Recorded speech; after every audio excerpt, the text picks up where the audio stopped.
이스라엘 백성이 애굽 땅에 거한 지 430년이란 긴 시간이 지났습니다.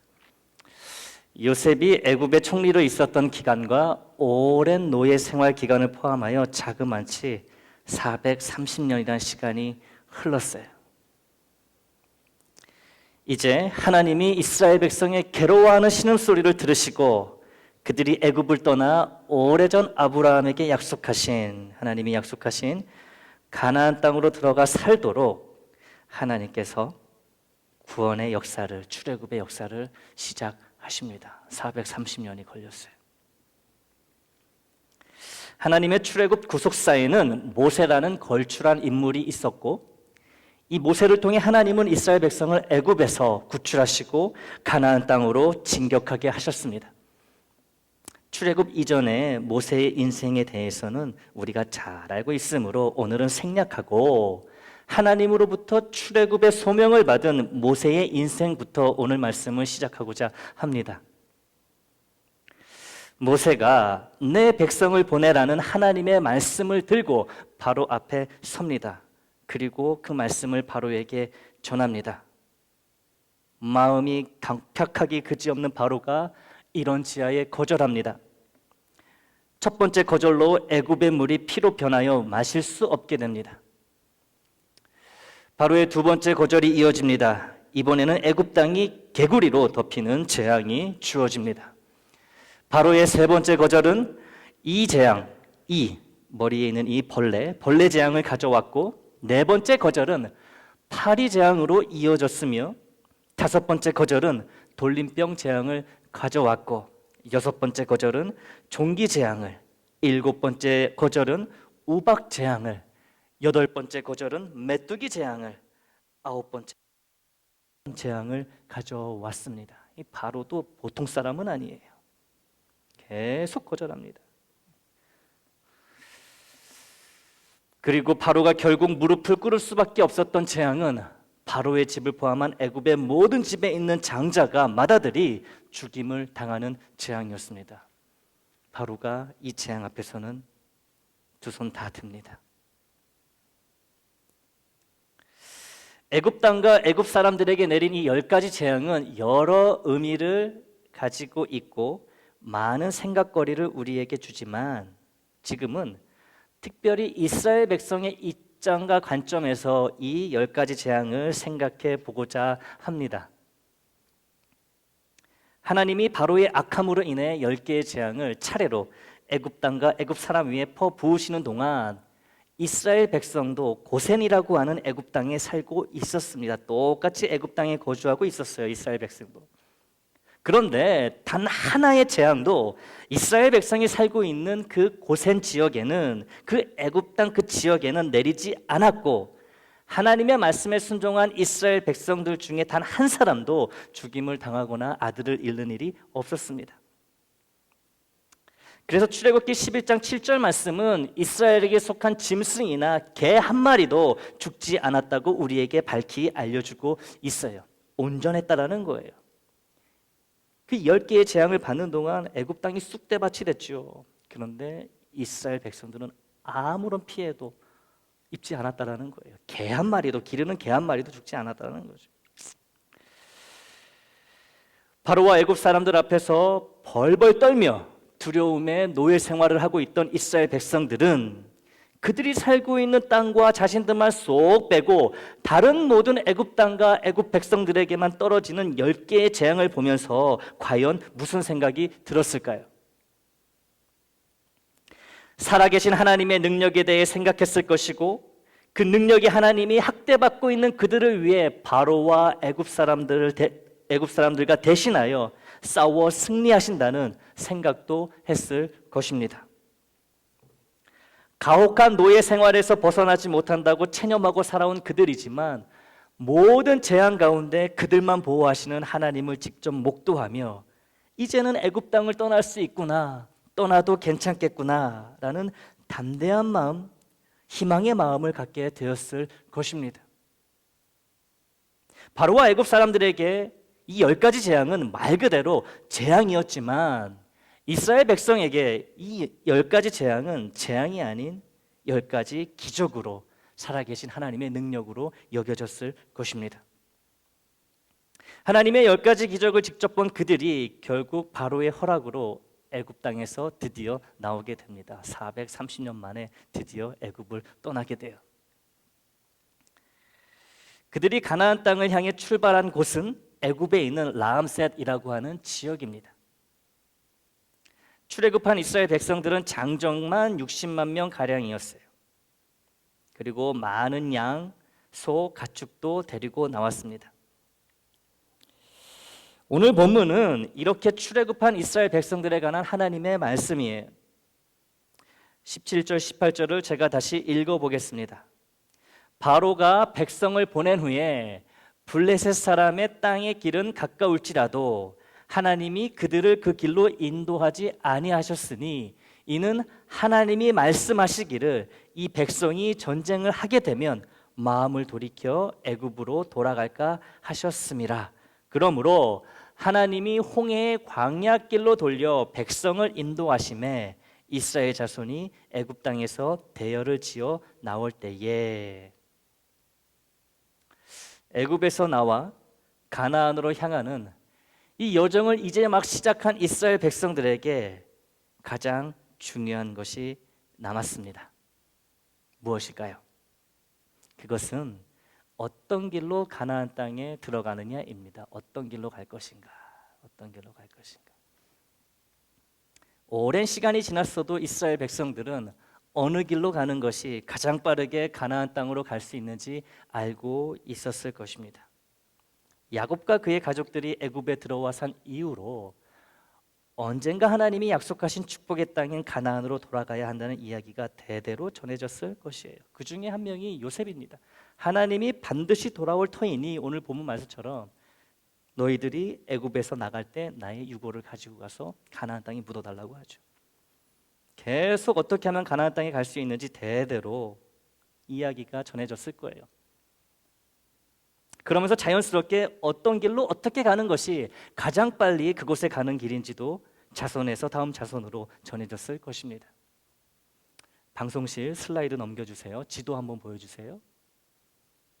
다음. 네, 보이시지요? 맨 위에 파란 부분이 지중해고요. 밑에 파란 부분이 홍해입니다. 홍해. 그리고 이렇게 볼록하게 나온 부분이 이제 시내반도예요. 시내반도.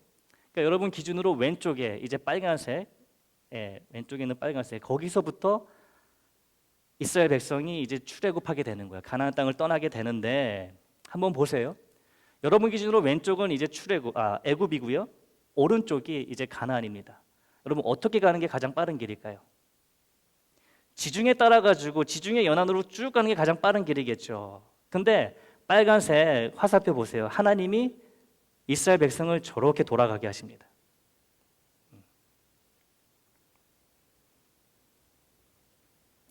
그러니까 이스라엘 백성들은 알아요. 출발할 때부터, 출애굽할 때부터 이 지중해 연안을 따라가지고 바닷길을 따라가지고 멋진 바다를 보면서 쭉 거의 일직선으로 가면 곧장 가나안 땅에 도달하겠구나 다 알고 있습니다. 하지만 하나님은 가장 빠른 이 길로 가지 못하도록 막으십니다. 막으시면 방법이 없어요. 적게는 200만 명, 많게는 300만 명으로 추정되는 많은 수의 이스라엘 백성일지라도 도보로 3개월이면 아무리 천천히 가더라도 3개월이면 넉넉하게 가나안 땅에 도달할 수 있는 길이 바로 저 지중해를 따라서 쭉 가는 길이에요. 그런데 이 3개월의 여정이 480개월, 즉 40년으로 늘어나 버렸습니다. 3개월이 40년으로 늘었어요. 누구 때문에 이렇게 되었다고요? 누구요? 속으로만 대답하지 마시고 한번 입으로. 누구 때문에 이렇게 되었다고요? 제 설교 듣고 계신 거죠? 하나님 때문에. 하나님이 이렇게 하셔가지고 3개월이면 가는 길을 못 가고 40년 걸렸다는 480개월이 걸렸다는 거예요. 하나님 때문이에요. 10개의 강한 이적과 능력으로 애굽의 종살이를 벗어나게 하신 하나님이 빠른 길로 가는 길을 막으셔서 3개월 길을 40년 길로 480개월 길로 바꿔놓으셨습니다. 병 주고 약을 주는 것이 아니라 먼저 약을 주고 병을 주는 상황처럼 보여요. 가나안 땅으로 가라는 건지 말라는 건지 어쩌라는 건지 혼란스럽습니다. 이스라엘 백성들은 애굽을 떠나면서 금방 가나안 땅에 도착하여 자유로운 삶을 살게 될 거라는 기대로 한껏 부풀어 올랐을 것입니다. 40년이 걸릴 거라고는 꿈에도 생각하지 못했을 거예요. 모세도 이렇게까지 오래 걸릴지는 몰랐을 것입니다. 수백 년에 달하는 혹독한 노예 생활을 겪은 이스라엘 백성에게 3개월이라는 시간은 눈 몇 번 깜빡이면 지나가 버리는 아주 짧은 시간에 불과했을 거예요. 우리가 몇백 년을 애굽에서 그 갖은 고생을 하며 살았는데 3개월쯤이야 아무것도 아니었을 거예요. 그들의 마음은 애굽을 떠나는 순간 이미 가나안 땅에 가 있었을 거예요. 마음은. 그런데 그들이 예상한 시간에서 하루라도 더 늦어진다면 그 하루는 말 그대로 천년 만년처럼 그들을 힘들게 할 수밖에 없습니다. 이미 마음에 거기 가 있기 때문에 그 계산했던 것보다 하루라도 늦어지면은 못 견디게 되는 거예요. 하루가 천년같이 느껴지는 거예요. 만년처럼. 작년에 제가 한국에 다녀올 때 한국에서 일본을 거쳐 샌프란시스코에 도착한 뒤에 샌프란시스코에서 LA 공항으로 돌아오는 여정이었어요. 일본 나리타 공항에서는 연착 없이 제 시간에 샌프란시스코행 비행기에 탑승을 했습니다. 샌프란시스코 공항에 내리자 마음은 이미 제가 살고 있는 부에나파크 집에 가 있었어요. 그런데 LA행 비행기가 하염없이 기약 없이 계속 연착이 되는 거예요. 1시간 반만 날아가면 LA 집인데 다 왔는데 라는 생각 때문에 샌프란 공항에서 연착되어 기다리는 1시간이 한국에서 일본을 거쳐 샌프란에 오기까지 걸린 모든 시간보다 더 길고 더 힘들게 느껴졌습니다. 심리적인 현상이라는 거죠. 심리적인. 바로 코앞인데 시간이 지체가 되니까 못 견디겠는 거예요. 왜 이렇게 시간이 더딘지. 다 왔다고, 다 끝났다고 생각할 때 조금만 지체되거나 늦어지면 그동안 기다렸던 시간보다 심리적으로 훨씬 더 길고 고통스러운 기다림의 시간이 된다는 것이지요. 이제 막 출애굽한 이스라엘 백성들에게 지금 이런 일이 벌어지고 말았습니다. 430년간 떠나온 가나안 땅이지만 이제 3개월만 지나면 다시 가나안 땅에 들어갈 수 있다고 모두가 기대하고 즐거워하고 있습니다. 마음은 벌써 가나안 땅에 가서 자리를 펴놓고 앉아 있어요. 기분상 가나안 땅에 들어와 있는 거나 마찬가지예요. 그런데 하나님 때문에 3개월 기다리면 될 것을 40년을 강제로 기다리게 됩니다. 마트에서 장을 보고 계산대 앞에 줄을 서서 기다리고 있을 때 한 명만 내 앞으로 새치기를 해도 내 귀한 시간을 빼앗긴 것 같은 억울한 마음에 새치기 한 사람에게 한마디 하며 내 순서를 빼앗기려 하지 않는 게 우리잖아요. 그렇죠? 그런데 430년을 기다렸고 이제 3개월만 더 기다리면 가나안 땅인데 손에 잡힐 듯이 가까이 있는 꿈에도 그리던 그곳인데 하나님이 3개월을 480개월 무려 160배나 지체시키십니다. 몇 배라고요? 10배도 20배도 아니고요. 160배 지체시키세요. 160배. 여러분 견디실 수 있겠습니까? 160배예요. 1시간이 160배 되면 160시간이죠. 3개월이 160배 되어 480개월이 된다고 한번 생각해 보세요. 그거 정말 이스라엘 백성 입장에서는 정말 힘든 상황입니다. 그것도 사막으로 우거진 광야에서 480개월을 보내게 하세요. 하나님 너무하시는 거 아닌가요? 라는 소리가 절로 나올 수밖에 없는 상황입니다. 이것만 놓고 보면 하나님이 정말 너무하시는 것 같아요.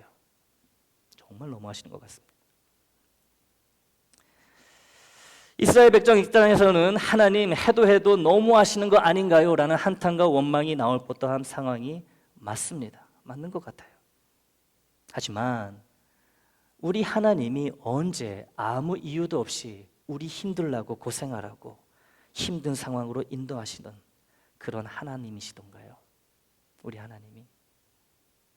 아니지요. 하나님이 절대로 그런 하나님이 아니라는 것을 우리는 알고 있습니다. 그리고 그렇게 확실히 믿고 고백하고 있죠. 하나님이 3개월을 480개월로 160배 늘리신 이유는 두 가지입니다. 차례로 각각의 이유를 살펴보기를 원합니다. 첫 번째 이유예요.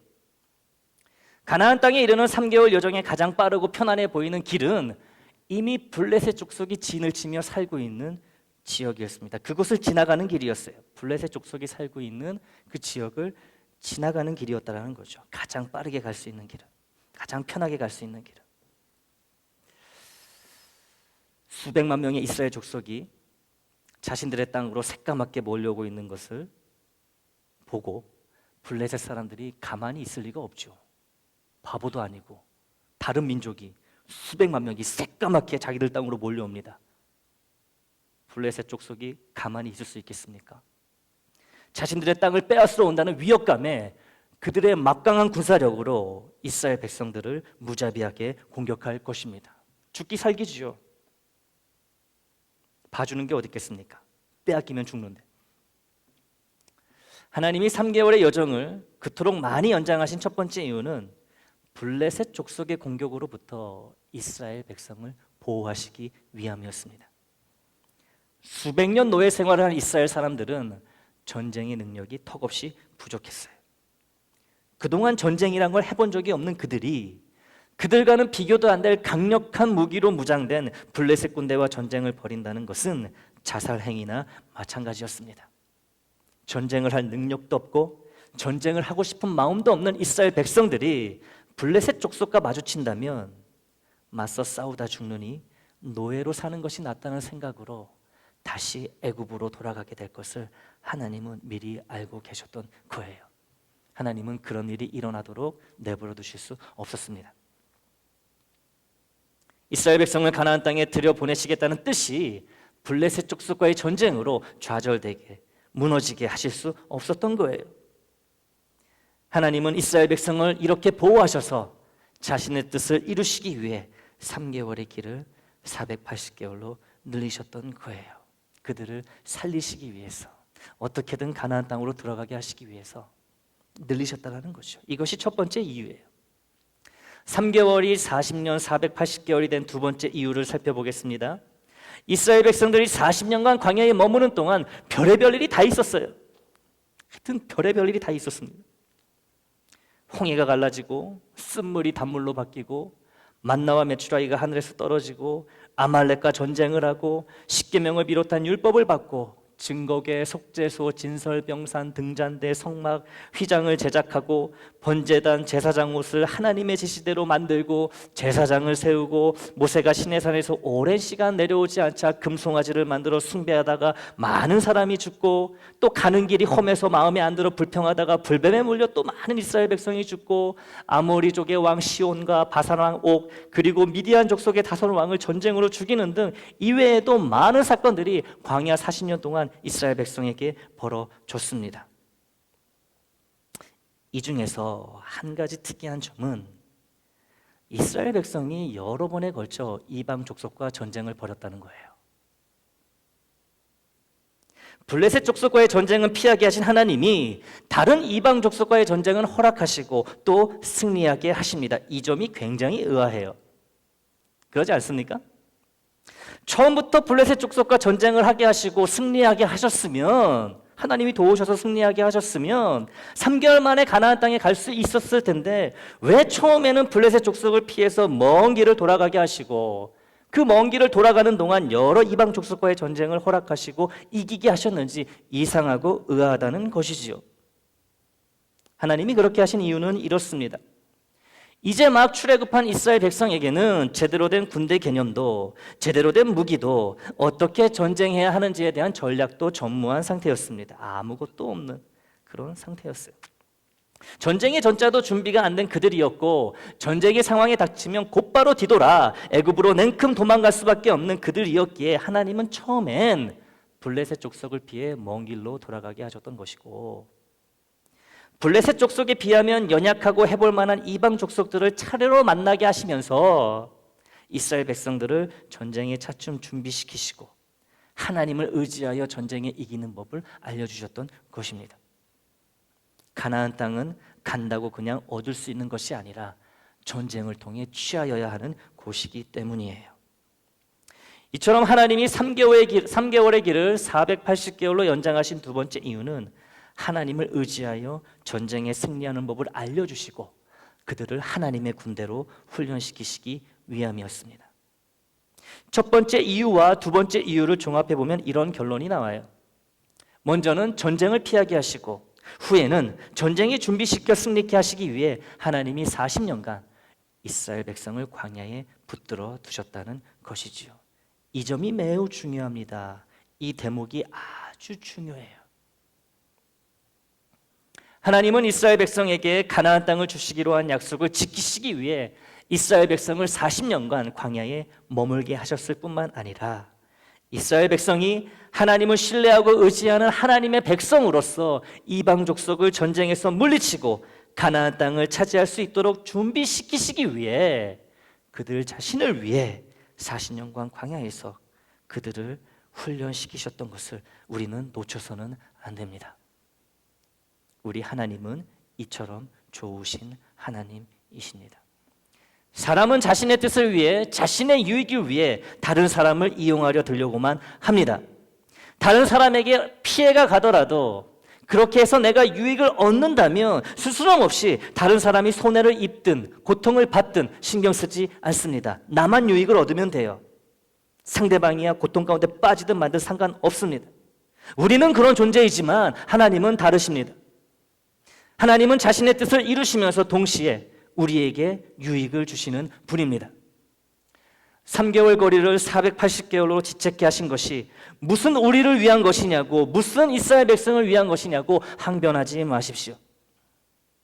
하나님이 그 40년 광야 생활 동안 이스라엘 백성을 한 번이라도 서운하게 하신 적이 있는지 살펴보시기 바랍니다.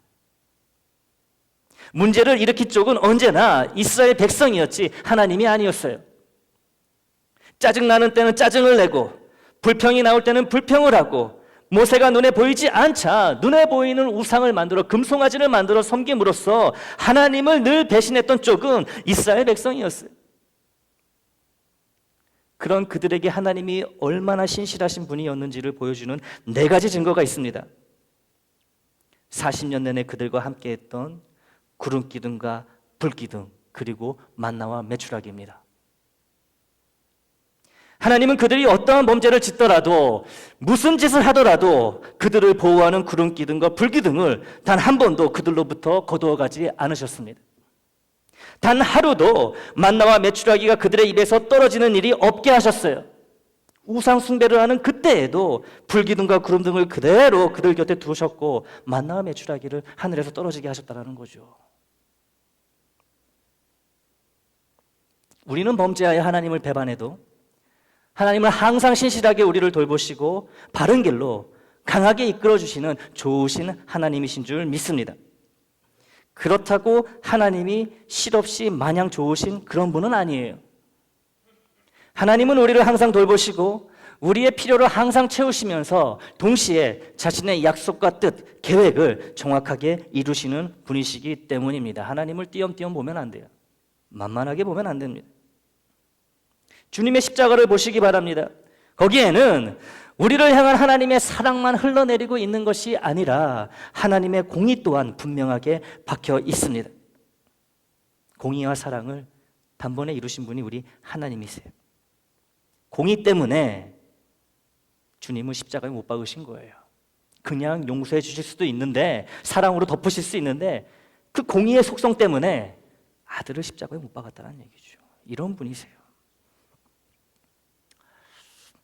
광야 40년의 긴 시간이 이스라엘 백성에게는 불기둥과 구름기둥, 만나와 메추라기로 늘 함께 하시는 하나님과의 축복된 삶이었고 또 약속과 축복의 땅인 가나안 땅으로 들어가기 위해 훈련받고 준비되는 복된 시간이었습니다. 3개월이면 끝났을 광야 생활이 40년으로 길어졌을지라도 이스라엘 백성은 40년간 한결같이 그들과 함께 하시는 하나님으로 인해 복된 삶을 살았고, 가나안 땅에 들어가 살게 되었을 때도 하나님이 그들의 하나님이 되어주셨으므로 복된 삶을 이어서 살아갈 수 있었던 거예요. 광야에서도 가나안 땅에서도 그들은 하나님 때문에 복되고 행복한 민족이었습니다. 그러니 광야에 살던, 가나안 땅에서 살던, 어디에서 살고 있는가는 사실 중요하지 않습니다. 중요한 것은 하나님과 함께 있느냐 하는 것입니다. 하나님이 함께 하시면 광야에서도 복되고 평안한 삶을 살 수 있고, 하나님이 함께 하시지 않으면 적과 꿀이 차고 넘쳐 흐르는 가나안 땅에서도 지옥 같은 불행한 삶을 살 수밖에 없다는 거죠.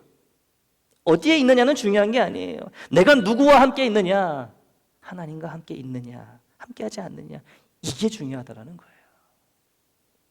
사랑하는 교우 여러분, 지금 여러분의 삶은 어디에 있습니까? 여러분의 삶은 어디에 있어요? 광야입니까? 아니면 가나안 땅입니까? 어디에서 살고 있는 것 같아요? 여러분의 삶을 광야의 삶하고 가나안 땅의 삶하고 비교한다면 어디에 있는 것 같아요? 한번 생각해 보세요. 조건상, 외형상 불안전하고 궁핍한 광야와 같은 삶을 사시는 분도 있을 테고, 겉으로는 안정적이고 풍족한 가나안 땅과 같은 삶을 사시는 분도 있을 것입니다. 특별히 광야와 같은 삶을 살고 계시는 교우분들께 이 말씀을 드리고 싶습니다. 광야와 같은 삶을 살고 있을지라도 얼마든지 복되고 행복하며 평안한 삶을 살아갈 수 있다는 거예요. 늘 내가 볼 수 있는 그곳에, 가까운 그곳에 든든히 서 있는 하나님의 불기둥과 구름기둥을 바라보시기 바랍니다. 그리고 그 기둥 아래에 들어가 하나님의 보호하심과 인도하심을 따르시길 바랍니다. 그러면 내 발 아래에서 하나님이 내려주신 만나와 메추라기를 발견하게 되고, 그것을 집어먹어 줄임배와 형편을 넉넉히 채울 수 있게 될 것입니다. 동시에 하나님은 나를 하나님의 자랑스러운 자녀로, 당당한 자녀로 단련시키시고 준비시켜 주실 것입니다.